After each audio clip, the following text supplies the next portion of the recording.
one of the most important questions recently which has arisen is India the country called India, or is it called Bharat? The recent G20 summit in India created waves in its declaration, of course, but also because the Modi-led BJP government used the title President of Bharat rather than the President of India, and even the card kept in front of Modi said Bharat. Now the question is Bharat and India the same thing, or if not, then what's new in this situation? So let us go back in history and try to understand how this name came up, and very interestingly, what is the perspective of Pakistan in all of this. Now, both India and Pakistan were established on the 15th of August 1947 under the provisions of the Indian Independence Act passed by the Imperial Parliament in Westminster. That act, which was passed and then signed by the King Emperor on the 18th of July 1947, very clearly stipulated that from the 15th day of August 1947, two new dominions are going to be created, India and Pakistan. So, which was very clear in that act, which is the legal instrument through which both India and Pakistan got its independence, that they were new countries, not old countries. The British Empire in India had dissolved, and therefore two new countries were being created, which were called in that act India and Pakistan. Now, what happened after that was really fascinating. Even though Pandit Jawaharlal Nehru, the first Prime Minister of India and the stalwart of the Indian National Congress, wanted to very much keep the word India as the only name, there was a lot of pressure on him from the Hindu right and other people that India should be called Bharat. Very interestingly, Nehru himself had grown up using the word Hindustan rather than Bharat. So what is Bharat?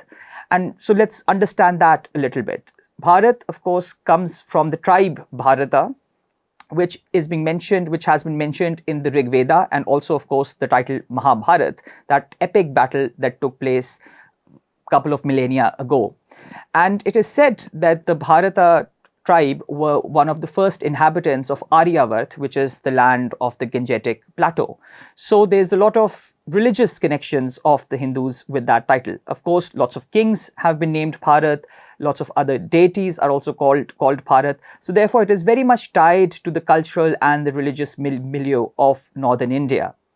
Now, when the debates were happening on the Indian Constituent Assembly about the future constitution of India, there was a lot of pressure to actually officially name the country Bharat. But by the end of it, the discussions turned out that they decided not to just call it Bharat, but stick with the official title, which the Indian Independence Act gave, and then said that Article 1 of the Indian Constitution even now says India, comma, that is Bharat, comma. Which means, yes, India can be referred to as Bharat, but officially the title India remained, and Bharat was at times occasionally or loosely used. Of course, if you look at the Indian national anthem, that refers to India as Bharat, and a number of other things in India do refer to India as Bharat, but officially the government of India for the last 76 years has only used the title India in all international fora, and in fact, every time they used English, they've used the word India.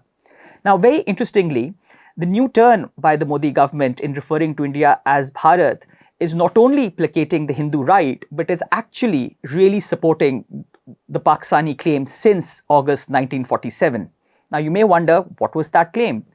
Pakistan's claim was that because two new countries were being established on the 15th of August, the word India should not be used for any of the two countries because both of them are inheritors of India. Both of them are inheritors of the mantle of the British Empire in India, and therefore the two new countries should use new names, not the old name, because that gives the impression that somehow the word, if a country uses the word India, it is a successor to the British Empire in India, which legally speaking it wasn't. So Pakistan always used to refer to India up till 1950 as Hindustan, and then after that as Bharat. In fact, there is a very interesting exchange between Quaid-e-Azam Muhammad Ali Jinnah and Lord Mountbatten a few months after independence, where Lord Mountbatten invites the Quaid-e-Azam to become honorary president of an exhibition on India in Britain. And Quaid-e-Azam writes back and says, I would rather have the name to be called Hindustan and Pakistan rather than India and Pakistan. And he wonders why is the new Hindustan, so to speak, insistent on using the name India, whereas it's no longer that old India. So when the word Bharat, of course, came up in the Constitution of India, the government of Pakistan again officially used to refer to India as Bharat and not as India because of its very logical, of course, objection to the name. So what's happening now is that Modi is actually agreeing with Muhammad Ali Jinnah, with the official stance of Pakistan, in actually calling it a new country, Bharat, not India. And this is really fascinating because, as you would imagine, that the Hindu right would want to do everything that would oppose Pakistan. But here, maybe all Pakistanis should be thankful to the Modi government that they are agreeing with what Pakistan wants. And in fact, Pakistan would be very happy to call it Bharat because, again, the old India died in 1947. And in fact, what's happening in India now makes it very sure that whoever is in government now really wants the old India to die. So this is a very strange, odd kind of a situation for them, but a very interesting and happy one to an extent for Pakistanis.